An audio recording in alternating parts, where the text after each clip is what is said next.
So students, dear students, आप जैसे कि व्हाइट बोर्ड पर देख सकते हो, ये आपका नेक्स्ट क्वेश्चन, ये भी बहुत इंपॉर्टेंट है। Electric field due to dipole at equatorial line, और इक्वेटोरियल लाइन का जो नया नाम है वो है ब्रॉड बेस्ड पोजीशन। मैंने ऑलरेडी कुछ सॉल्व किया है ताकि आपका टाइम बच जाए, ठीक है। सो मैं भूल गया था प्रीवियस वीडियो में ये बताना कि जो एक्सियल पॉइंट है उसको एंड ऑन लाइन भी कहते हैं, ये भी आप नोट कर लेना, ठीक है। एक्सियल लाइन को एंड ऑन लाइन भी कहते हैं, तो नोट कर लेना। Axial line is also known as end on line, END, okay, END। तो इसको बोलते हैं ब्रॉड बेस्ड पोजीशन या परपेंडिकुलर बाइसेक्टर भी कहते हैं, ठीक है। तो यहां पर आप डायग्राम देख सकते हो, डायग्राम ही बहुत ही इंपॉर्टेंट है। Minus Q charge plus Q charge, और इनके बीच का जो सेपरेशन है वो है 2L। ये है आपका सेंटर ऑफ डाइपोल। उसी सिचुएशन LL मैंने कर लिया, हाफ कर लिया, आधा आधा जोड़ दोगे तो 2L। तो यहां पर है पॉइंट P, पॉइंट P पर होगा टेस्ट चार्ज।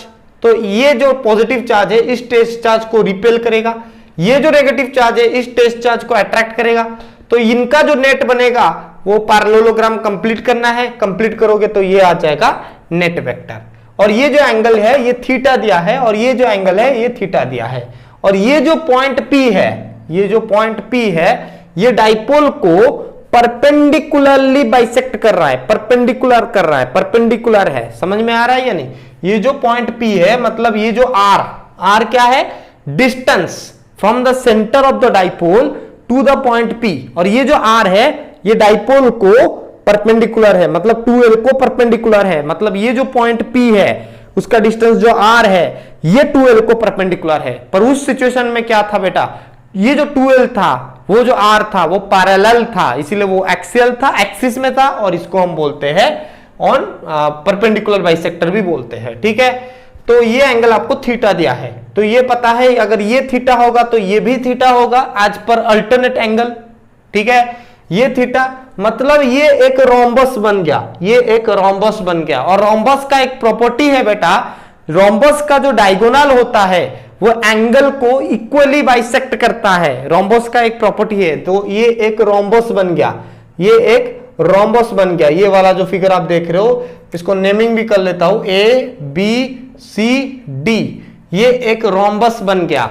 और रोम्बस का एक प्रॉपर्टी है, the diagonal always bisect the angle equally, bisect the angle equally, bisect the angle equally. मतलब अगर ये एंगल थीटा है तो रोम्बस का डायगोनल क्या करेगा? एंगल को बाइसेक्ट करेगा इक्वली। मतलब यहां पर भी थीटा बनेगा, यहां पर भी थीटा बनेगा, ठीक है।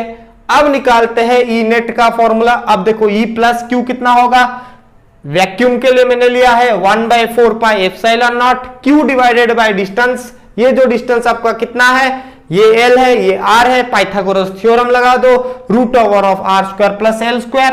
E due to minus Q charge, उसी formula 1/4 pi epsilon naught, Q by root over of R² plus L square.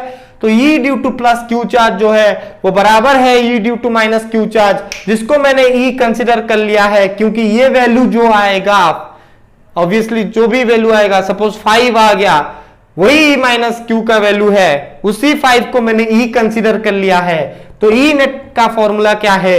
Root over of A² plus B² plus 2AB cos theta. मतलब यहां पर E² plus E² plus 2E², cos of angle 2 theta. ये बेटा याद रखना, cos theta नहीं, यहां पर 2 थीटा। क्यों? क्योंकि ये जो वेक्टर है, ये वेक्टर और ये वेक्टर, इन दोनों के बीच में जो एंगल है वो है 2 थीटा। यहां से इतना थीटा, यहां से थीटा, तो टोटल एंगल कितना हो गया? 2 थीटा। ये याद नहीं, ये मतलब प्रैक्टिस करके आपको मतलब सीखना है, वरना गलती हो जाएगा, 5 मार्क गया, ठीक है। और CHSE बच्चों के लिए 7 मार्क गया। तो दैट मींस ये थीटा इसको जोड़ोगे तो 2 थीटा मिलेगा। तो ये वाला एंगल जो है ये 2 थीटा है, ना कि थीटा है। ए वेक्टर बी वेक्टर के बीच में हमेशा एंगल थीटा होता था, पर इस सिचुएशन में 2 थीटा है, ये दिमाग में चिपकाना पड़ेगा। cos 2 थीटा, cos 2 थीटा का जो वैल्यू है ये आपको पता है, मैथमेटिक्स बताता है 2 cos square theta minus 1।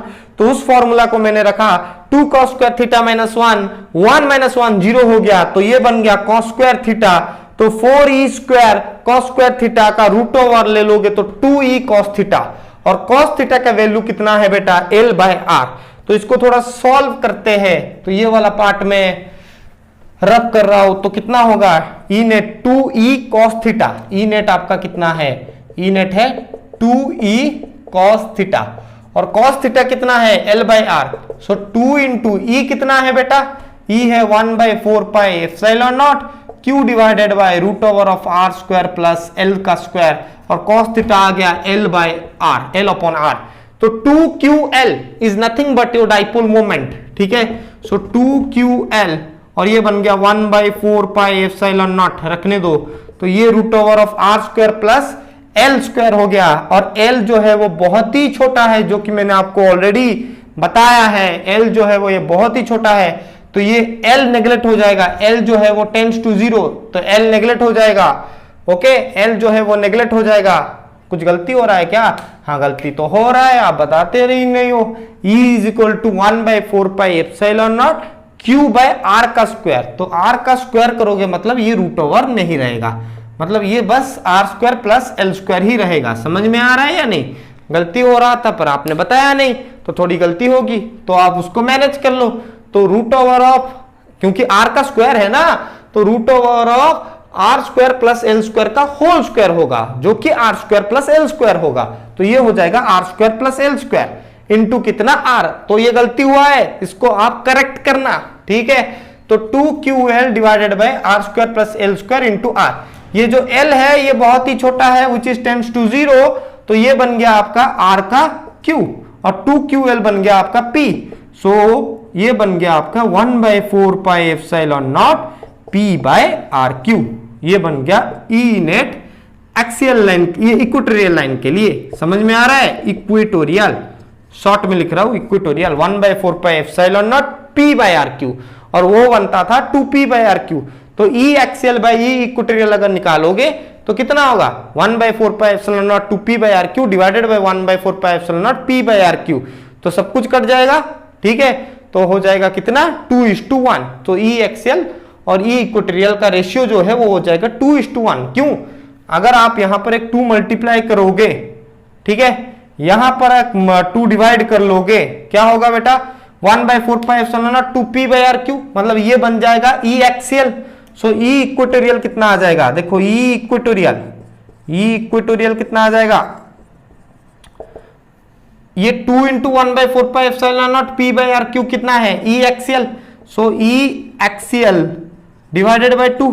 So E axial by E equatorial कितना हो जाएगा, E axial by E equatorial कितना हो जाएगा बेटा, ई एक्सियल यहां पर आ जाएगा ई इक्वेटोरियल, तो यहां पर 2 चला आया, तो दैट इज 2/1, मतलब 2:1।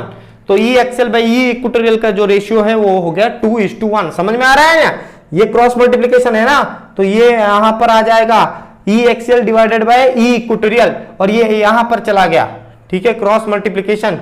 यहां पर 2 मल्टीप्लाई करना है, यहां पर 2 डिवाइड करना है, तो ये क्या हो जाएगा बेटा, ई इक्वेटोरियल जो भी हो, ये 1, इसको मत करो, ये सब मत करो, यहां पर 2 ले लो, 2 into E equatorial is equal to इतना। So E axial by E equatorial हो गया 2:1। थोड़ा गलती हो गया यहां पर, ठीक है, R square plus L square होगा, वो रूट ओवर पार्ट नहीं रहेगा। तो ये था उसका मैग्नीट्यूड वाला पार्ट। वेक्टोरिकली भी देख लेते हैं, वेक्टोरिकली क्या होगा, वेक्टोरिकली देखते हैं, वेक्टोरिकली क्या होगा। तो अगर वेक्टोरिकली देखोगे, वेक्टोरिकली कभी कभी एग्जाम में वेक्टोरिकली भी पूछ देता है, तो वेक्टोरिकली देखते हैं। यहां पर जो डाइपोल मोमेंट का डायरेक्शन है, देखो डाइपोल मोमेंट का डायरेक्शन -q से +q है, तो ये आपका p, ठीक है, तो p है, और यहां पर जो ई नेट है यहां इस डायरेक्शन में है, और डाइपोल मोमेंट इस डायरेक्शन में है, मतलब यहां पर E net vector and dipole moment vector, electric dipole moment vector, okay, dipole moment vector are opposite. समझ में आ रहा है? ई नेट वेक्टर यहां पर है और डाइपोल मोमेंट यहां पर है, तो they are opposite to each other, एक तो यहां पर, एक यहां पर। सो एक यहां पर जा रहा है dipole moment, E net vector ऐसे आ रहा है, तो they are opposite to each other. तो वेक्टोरिकली अगर आप लिखोगे E net vector is equal to, जो भी आपका आया था 1/4 पाई एप्सिलॉन नॉट P/RQ, तो यहां पर एक नेगेटिव आ जाएगा। नेगेटिव का मतलब क्या है? They are opposite in direction. समझ में आ रहा है? यहां पर एक नेगेटिव आ जाएगा। नेगेटिव का मतलब है -1/4 P vector by are cube, क्योंकि P वेक्टर है यहां पर, E नेट वेक्टर है यहां पर, so they are opposite to each other, इसीलिए नेगेटिव आ गया। तो ये क्वेश्चन भी बहुत ही इंपॉर्टेंट है इस साल के लिए। तो नेक्स्ट जो टॉपिक होगा वो होगा motion of A charge particle in an electric field, और फिर उसके बाद electric field lines, flux and Gauss law और उसका एप्लीकेशन।